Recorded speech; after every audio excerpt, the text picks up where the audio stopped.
ಮಾಡ್ತಿದ್ದಾರೆ ಅವ್ರನ್ನ ಈ ತರ ನೋಟಿಸ್ ಎಲ್ಲ ಕೊಟ್ಟು ಇದನ್ನ ಬೇಡಿಕೆ ಮಾಡಿ ಇವರು ಎಲ್ಲಿಂದ ಕಟ್ತಾರೆ?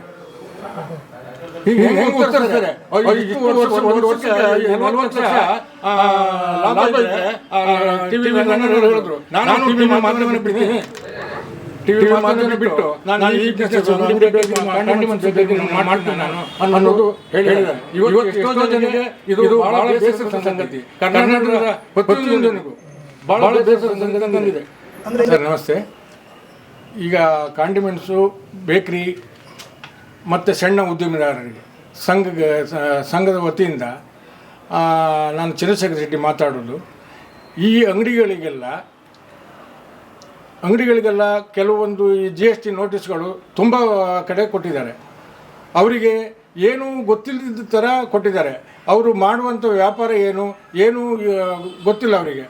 ಅವ್ರು ಮಾಡ್ತಿರೋದು ಬನ್ನು, ಬ್ರೆಡ್ಡು, ಬಾಳೆಹಣ್ಣು, ಈ ಥರ ಎಲ್ಲ ಬಿಸ್ಕಿಟು, ಈ ಥರ ಎಲ್ಲ ವ್ಯಾಪಾರ ಮಾಡ್ಕೊಂಡು ಜೀವನ ಮಾಡ್ತಾಯಿದ್ದಾರೆ.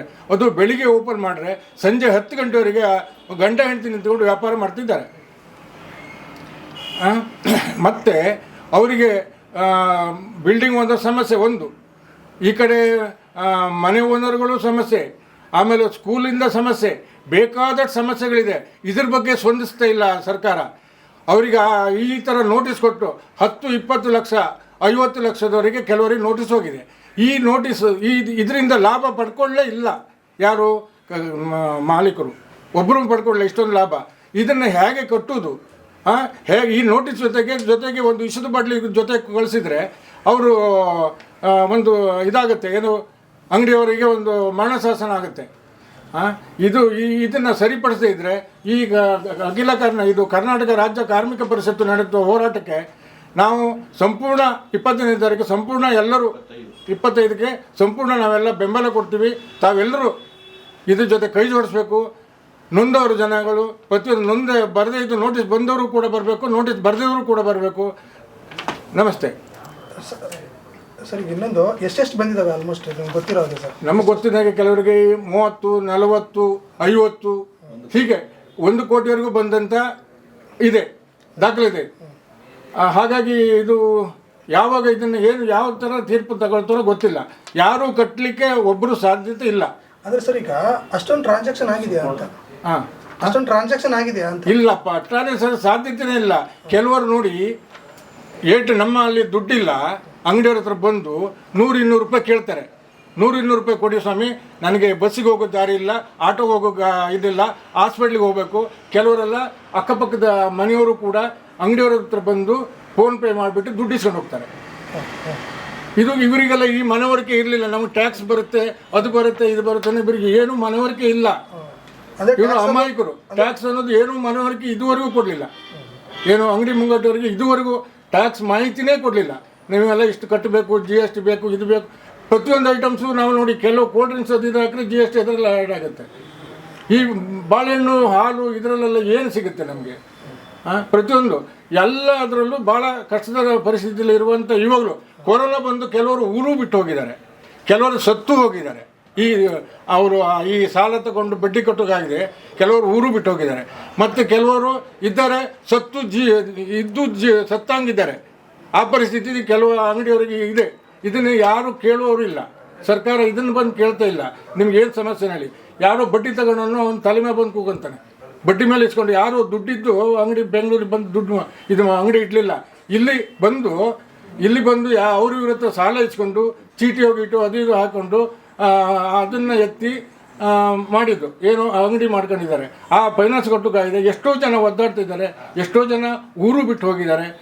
ಅದನ್ನು ಪರಿಹಾರ ಸರ್ಕಾರ ಇದುವರೆಗೂ ಏಕೆ ಓಡಿ ಹೋಗಿದ್ದಾರೆ? ಇದ್ರ ಬಗ್ಗೆ ಏನೂ ಕೇಳಲಿಲ್ಲ. ಈಗ ಏನೋ ಒಂದು ಕಷ್ಟಪಟ್ಟು ಅಂಗಡಿ ಮಾಡ್ತಾಯಿದ್ದಾರೆ, ಅವ್ರನ್ನ ಈ ಥರ ನೋಟಿಸ್ ಎಲ್ಲ ಕೊಟ್ಟು ಇದನ್ನು ಬೆದರಿಕೆ ಮಾಡಿ ಇವರು ಎಲ್ಲಿಂದ ಕಟ್ತಾರೆ? ಹೆಂಗೆ ಉತ್ತರಿಸ್ತಾರೆ? ಅವ್ರು ಇಷ್ಟು ವರ್ಷ, 1 ವರ್ಷಕ್ಕೆ 40 ಲಕ್ಷ ಲಾಭ ಇದ್ದರೆ TV ರಂಗಣ್ಣವ್ರು ಹೇಳಿದ್ರು, ನಾನು TV ಮಾಧ್ಯಮನ ಬಿಡ್ತೀನಿ, TV ಮಾಧ್ಯಮನ ಬಿಟ್ಟು ನಾನು ಈ ಬಿಸ್ನೆಸ್ ಅಂಗಡಿ ಬೇಕರಿ ಕಾಂಡಿಮೆಂಟ್ಸು ಬೇಕರಿ ಮಾಡ್ತೀನಿ ನಾನು ಅನ್ನೋದು ಹೇಳಿದ್ದಾರೆ. ಇವತ್ತು ಎಷ್ಟೋ ಜನಕ್ಕೆ ಇದು ಭಾಳ ಬೇಸರದ ಸಂಗತಿ, ಕರ್ನಾಟಕದ ಪ್ರತಿಯೊಂದು ಜನಗೂ ಭಾಳ ಬೇಸರದ ಸಂಗತಿ ತಂದಿದೆ. ಅಂದರೆ ಈಗ ಫೋನ್ಪೇ, ಗೂಗಲ್ ಪೇ ಇದೆ, ಅದರಿಂದಲೇ ಇದೆಲ್ಲ ಆಯ್ತಾ ಅಂತ? 100% ಎಲ್ಲ ಡೀಟೇಲ್ ಗೊತ್ತಾಗಿದ್ದು ಫೋನ್ಪೇಯಿಂದನೇ ಗೊತ್ತಾಗಿದ್ದಂದ್ರೆ ಪ್ರತಿಯೊಂದು ಅವರು ವ್ಯಾಪಾರದಿಂದನೇ ಬಿಸ್ನೆಸ್ ಅಲ್ಲ, ಈ ಥರ ಜನಗಳಿಗೆ ಸೇವೆ ಮಾಡೋದು ಇದೆ. 100 ಕೊಡಿ, ನನ್ನ ಹತ್ರ ಬ್ಯಾಂಕಿಗೆ ಹೋಗಲಿ, ಇಲ್ಲ ಅಲ್ಲಿ ATM ಇಲ್ಲ, ಪ್ರಾಬ್ಲಮ್ ಇದೆ, ಹಾಗೆ ಬಟ್ಟೆ ಹೀಗೆ ಬಟ್ಟೆ ಅಂದ್ಬಿಟ್ಟು ಇಸ್ಕೊಂಡು ಹೋಗಿದ್ದು ಬೇಕಾದಷ್ಟಿದೆ. ಅಂದ್ರೆ ಯಾರೋ ಒಬ್ರು 5,000 ರೂಪಾಯಿ ಕಳಿಸ್ಬಿಟ್ಟು 5,000 ರೂಪಾಯಿ ಇಸ್ಕೊಂಡು ಹೋಗಿರ್ತಾರೆ, ಅದನ್ನು ಕೂಡ ಅದನ್ನು ಮಾಡಿದ್ದಾರೆ. ಅದು ಗೊತ್ತಿರಲಿಲ್ಲ ಜನಗಳಿಗೆ. ಅಂಗಡಿಯವರು ಮುಗ್ದರು, ಅವ್ರೇನು ದೊಡ್ಡ ವಿದ್ಯಾಭ್ಯಾಸ ಕಲಿತು ದೊಡ್ಡ ಅಂಗಡಿ ಇಟ್ಟಾರಲ್ಲ, ಭಾಳ ಇದು ಏನು ವಿದ್ಯಾವಂತರು ಅಲ್ಲ, ಅವಿದ್ಯಾವಂತರು ಅಲ್ಲ, ಮಿಡ್ಲು ಫ್ಯಾಮಿಲಿ ಅವರು ಎಲ್ಲ ಅಂಗಡಿ ಬೇಕರಿ ಇಟ್ಟವರೆಲ್ಲ ಮಿಡ್ಲ್ ಫ್ಯಾಮಿಲಿ. ಕೊಟ್ಟಿದ್ದು ಸುರಿದು ಯಾರು ಕಾಂಡಿಮೆಂಟ್ಸ್ ಬೇಕರಿ ಮಾಡೋದಿಲ್ಲ. ಅಂದ್ರೆ ಈ ಚಿಕ್ಕ ಪುಟ್ಟ ವ್ಯಾಪಾರ ಮಾಡೋರ ಮೇಲೆ ಯಾಕೆ ಕಣ್ಣು ಅಂತ ಸರ್ಕಾರದ್ದು ಅದು ಏನಂತೇಳಿ ನಮಗೂ ಅದು ಗೊತ್ತಾಗ್ತಾ ಇಲ್ಲ ಸರ್. ಯಾವ ಉದ್ದೇಶಕ್ಕಾಗಿ ಇಟ್ಕೊಂಡು ಇವ್ರಿಗೆ ಮಾಡ್ತಾ ಇದ್ದಾರೆ ಅನ್ನೋದು ನಮಗೆ ಇನ್ನೂ ಮನವರಿಕೆ ನಮಗೂ ಗೊತ್ತಾಗ್ತಾ ಇಲ್ಲ. ನೀವೇನಾದ್ರು ಸರ್ಕಾರದ ಮೊರೆ ಏನಾದ್ರು ಹೋಗಿದ್ರಾ, ಏನೋ ಅಧಿಕಾರಿಗಳನ್ನ ಮೀಟ್ ಮಾಡೋ ಥರ ಮಾಡಿದ್ರಾ? ಸರ್ಕಾರದ ಅಧಿಕಾರಿ ರವಿಶೆಟ್ಟರ್ ನೇತೃತ್ವದಲ್ಲಿ ಅಧಿಕಾರಿಗಳನ್ನ ಮೀಟ್ ಮಾಡಿದ್ದಾರೆ. ಅವರು ಇನ್ನೂ ಪರಿಶೀಲನೆ ಇದೆ. ಇದು ಪರಿಶೀಲನೆ ಇದೆ. 25ನೇ ತಾರೀಕಂತೂ ನಾವು ಇದು ಹೋರಾಟಕ್ಕೆ ನಾವು ಸಂಪೂರ್ಣ ಬೆಂಬಲ, ಯಾವುದು ಅಖಿಲ ಕರ್ನಾಟಕ ಕಾಂಡಿಮೆಂಟ್ಸ್ ಬೇಕರಿ ಸಂಘದಿಂದ ಸಂಪೂರ್ಣ ಬೆಂಬಲ. ಇದರಲ್ಲಿ ಮುಂದೆ ಎಲ್ಲಿವರೆಗೆ ಹೋಗಿ ನಿಲ್ಲುತ್ತೋ ಅಲ್ಲಿವರೆಗೂ ಕೂಡ ಅವತ್ತಿನ ಬೇಕರಿಗಳೆಲ್ಲ ಓಪನ್ ಆಗಲ್ವಾ? ಯಾವುದೇ ಕಾರಣಕ್ಕೂ ಬೇಕರಿ ಓಪನ್ ಮಾಡಲಿಕ್ಕಿಲ್ಲ, ಹಾಲು ಏನು ಯಾವುದು ಮಾಡಲಿಕ್ಕಿಲ್ಲ. ಎಲ್ಲರೂ ಪಾಲ್ಗೊಳ್ಳಲೇಬೇಕು ಈ ಪ್ರತಿಭಟನೆಯಲ್ಲಿ. ಯಾಕಂದರೆ ಕೊರೋನಾ ಬಂದಾಗ 2-3 ತಿಂಗಳು ಬಾಗಿಲು ಹಾಕಿದ್ದಾರೆ. ಇದನ್ನು ಸರ್ಕಾರ ಏನೂ ಕೇಳಲಿಲ್ಲ. ಈಗ 2 ದಿವಸ ಎಲ್ಲರಿಗೂ ಅನ್ಯಾಯದ ವಿರುದ್ಧವಾಗಿ ಹೋರಾಟ ಮಾಡಲಿಕ್ಕೆ 1 ದಿವಸ ಆದರೂ ಕಡ್ಡಾಯವಾಗಿ ಬಾಗಿಲು ಹಾಕಲೇಬೇಕು ಅನ್ನೋದು ನಮ್ಮ ಕಳಕಳಿಯ ಮನವಿ.